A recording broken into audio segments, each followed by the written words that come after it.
This is KGW News at Sunrise.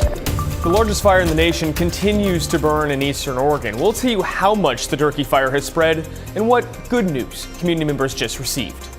Also this morning, an effort to curb gun violence in North Portland after a shooting last weekend sent 2 people to the hospital.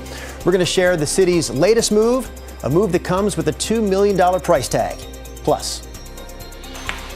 Hello, Mr. American. What are you doing here? Je visite Paris. Oh la la. Oh la la, it's the sights and sounds of Paris. Coming to you live from the city itself. That story is coming your way in about 6 minutes. It is Olympics Eve here on the Sunrise Show. Opening ceremony tomorrow, 10:30 a.m. Of course, we'll have that live for you. Rodney Hill is going to do a live weather presentation, though, right now. In French. To get this hour whoa. In French, right, he says. Bonjour, bonjour, bonjour. If the whole thing has to be in French, that's all I got. Back to you. All right, the rest of this will be in English. We have air quality alerts still in gray for much of central, southern, and eastern Oregon because of wildfire smoke. No surprise there. And then red flag warnings in red for high fire danger, including down in Lakeview and Klamath Falls. No surprise there. The storm activity out east that we had yesterday is gone. Here's a look from the Oregon Veterans Home camera in the Dalles this morning. A little haze. We still have multiple fires burning in the gorge this morning. 60 is the temperature out there in Wasco County. Portland, just a blue sky up top. 59 is the early number. For the Rose City, our stretch of comfortable weather continues today. Look at this. I'm watching for some cloudiness this morning, which we may or may not see. Noon, 67. Later today with sunshine, only 78 for a high, Chris. Picture perfect, really comfortable stuff, Rod. The morning drive, let's take it down to the south I-5 at the 217 interchange. Getting a little busier from our last check, but no problems there. No problems on the west side at the Sylvan Hill, and Interstate 84 looks good as well. The Banfield rolling right along in from 205. By the way, Interstate 84, at least at this moment, has reopened in eastern Oregon. But China, that is a really fluid situation as crews continue to battle the fires burning out there. Here's a look at some of the closures. These are significant state and county highway closures out in eastern Oregon. Check tripcheck.com for the latest. Yeah, Chris, we'll dive more into that here in a second. In eastern Oregon, the Durkee fire continues to be the largest fire in the country. The latest numbers here showing it's burned 270,000 acres. Equally concerning this morning is the fact that there is still no containment on this fire.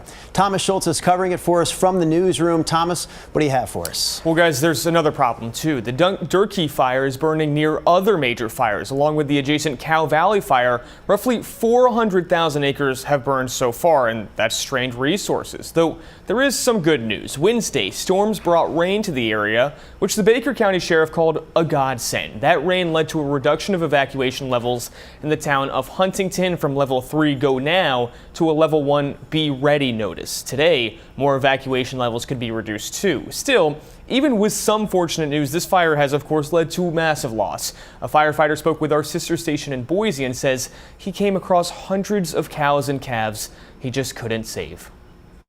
And so when those ranchers lose all that, they don't have anything. So a lot of those ranchers, they may have to sell off most of their cows, take them to the sale barn because they can't afford to feed them, because the grass that they were depending on is now just ash on the ground. Just awful. And the Durkee fire also jumped I-84 Wednesday. And as Chris mentioned, this situation is fluid, though there are some intermittent closures from east of Pendleton to the Idaho border. Yeah, Thomas, what advice does ODOT have for travelers who would usually use I-84 in eastern Oregon? Yeah, well, it's a big difference, but officials are urging people to instead think about taking US 20 pretty far south of I-84. Guys. All right, Thomas Schultz reporting live for us this morning in the newsroom. As we continue to track these wildfires all throughout Oregon and Washington, we want to let you know about a wildfire blog that we have set up at KGW.com. In fact, if you text the word wildfire to 503-226-5088, we'll text you back with a link to that blog. In other news this morning, the former Westview High School football coach who had allegedly slapped and shook players awake during an overnight football camp appeared before a judge for the first time yesterday. 32-year-old Jamal Anthony Jones is facing 12 misdemeanor harassment counts. Jones resigned following the alleged incident and is currently on leave from his job as a Hillsborough police officer. He's expected to enter a plea in late August. Community and city leaders are working to fight gun violence in North Portland after a shooting sent 2 people to the hospital and left 80 shell casings scattered across Dawson Park last weekend. Mayor Ted Wheeler and Elliott neighborhood leaders gathered to talk about solutions, and they promised to work towards creating more trust between community members and police.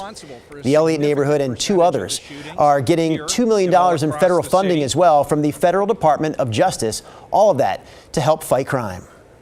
We now have the programs, we have the funding, we have the community engagement, we have the ceasefire program, we have the problem solver meetings, we have the biweekly meetings, we have direct intervention through our Office of Violence Prevention. And I've talked to some good officers that want to be a part of that. We as a community just got to give them a little bit and see if they blow it or if they stand up to that challenge. In addition to the Elliott neighborhood, the Hazelwood and Powellhurst Gilbert neighborhoods are the other 2 that will receive that federal funding. The arrest of 2 men who were attempting an armed carjacking led to the recovery of fentanyl and a gun. Tiger police say 2 suspects pulled a gun on a man and attempted to steal his car before taking off on foot near Southwest Cardinal Lane. Using a K-9 unit, police found and arrested the 2 men, a 23 and 38-year-old. Police found them with a handgun, pills, and powder believed to be fentanyl.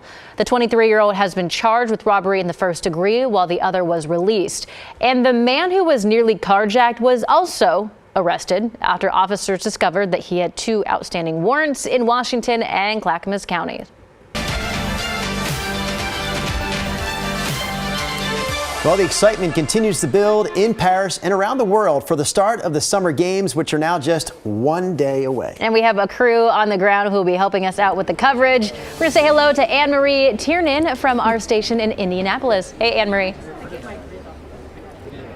Well, hi, Drew and China. I am so happy to have this assignment and to bring you this coverage as we count down to opening ceremony here for the 2024 Olympics. Isn't this an amazing backdrop? You know, when you talk about Paris, it's magical anyway. Then you add and layer in the games and the pageantry and all the nations being represented in the Parade of Nations tomorrow. It is a sight to see, and we wanted to show you so far what have been our favorite sights and sounds of Paris. Bonjour, Mademoiselle de Paris. Hello, Mr. American. What are you doing here? Je visite Paris. Oh la la, it's so good.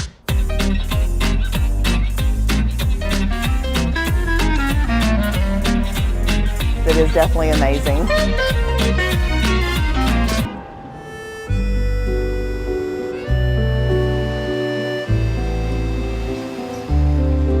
Amazing. You just get to see the city from the river.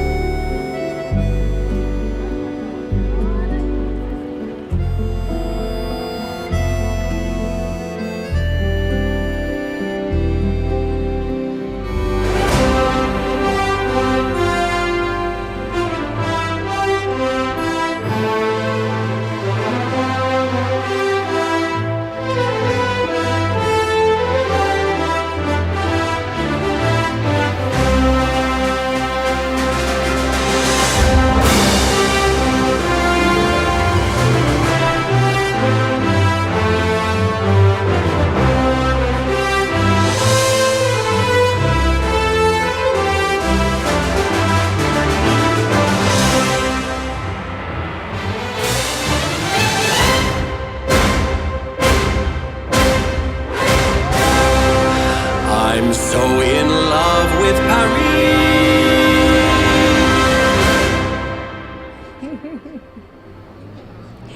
Now think of all that culture and all that history, and having that be a part of the theme for opening ceremony, which you can be able to watch right here on NBC tomorrow. But before that, if you just want to get started right now, the women's national team for Team USA is playing today. You can watch that on Peacock. They're taking on Zambia. So action's already underway as we count down to opening ceremony. Back to you. Anne-Marie, can I ask you what's next for you in Paris this morning or this afternoon?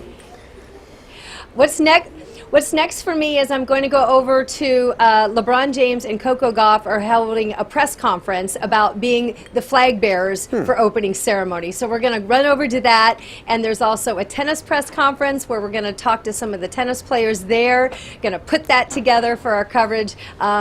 So that's what's most immediate. I'm also doing a Zoom call with a professor back in my home state who is leading a sports marketing and sports journalism class. And so we're going to zoom into that and do a little education from the games while we're here in between deadlines. I feel like Anne-Marie is doing enough work for all three of us today. So Anne-Marie, you enjoy that busy work. I know that we're going to be checking back in with you throughout the Olympics Games over the next couple of weeks. In the meantime, we also want to let our viewers know that the Olympics will cause a few changes in our news schedule over the next 2 weeks. Sunrise, no changes. We are here every day, 4:30 to 7 a.m., and we like it. But newscasts later in the day will change. We won't have another one, as a matter of fact, until 6:30 p.m. After that, we have the O-Zone. That's the half-hour show at 7:30. And we will wrap up each day with KGW News at 11. That's the lineup, China and Rod. So Anne-Marie is part of our big company, right, Tegna? I don't remember seeing the sign-up list to go to the Olympics, but I'm upset that I didn't. No. Meanwhile, what do you guys think of this? I think that we as Americans, I mean, it's not that hard to say Paris. I don't know why we insist on saying Paris. I think we should commit to saying we now go to Paris instead of, because it's, you know, you know what I'm saying? Paris. Yeah. Okay. We can do that. Paris. That's the name of the city. Paris. Now, tomorrow, the people didn't see this. When they tune in tomorrow, they'll be like, why are they saying Paris? Will we explain that you made us say it every time? Yes. Okay. This will be time-consuming one. Here's a look at our low pressure system coming in. This is going to bring cooler weather across all of the state. That's probably, in my mind, the number one weather headline today. No more 100s, and in many cases, no more 90s out east, at least not today either. The storms from yesterday have moved out. You heard Thomas Schultz reporting earlier that there was some beneficial rain with those storms in eastern Oregon yesterday afternoon and evening. The big fire map is still really active. Again, over 40 named large wildfires. The weather headlines today, cooler air mass moving in, no lightning, no storms. The wind direction continues to be northwest to the west. I mean, the cool down is as much as 15, 16 degrees. Boy, that's pretty. Look at that right there. Some cloudiness out on the east side. The rising sun from the top of the Wells Fargo building, 59 is the early morning numbers. 52 up in Kelso. Another dry, comfortable day here on the west side. 60 out in the Dalles. You folks will only be, I think, low 80s today instead of up to around 90s. So a lot of Oregon will be more comfortable. I mean, we've been comfortable all week here on the west side. Finally, that starts to move out across the east. The Gorge forecast today, we still have multiple fires burning. Cascade Lock 77, Hood River the same, the Dalles 81. Mainly sunny, but smoky areas, obviously west winds 10 to 20, gusting to 30, kind of where the winds have been more than not the last several days. And then out east, here's the big cool down. Burns was 101 yesterday, today only 90. 85 Baker City, 80 in LeGrand, much cooler weather. And this shows in Central Oregon where it's been around 90, Bend is only 80. So that's terrific, terrific news. And Portland's 7-day just shows we keep on being really nice. 78 today, 84 tomorrow, 83 for the weekend, both days. That is your forecast.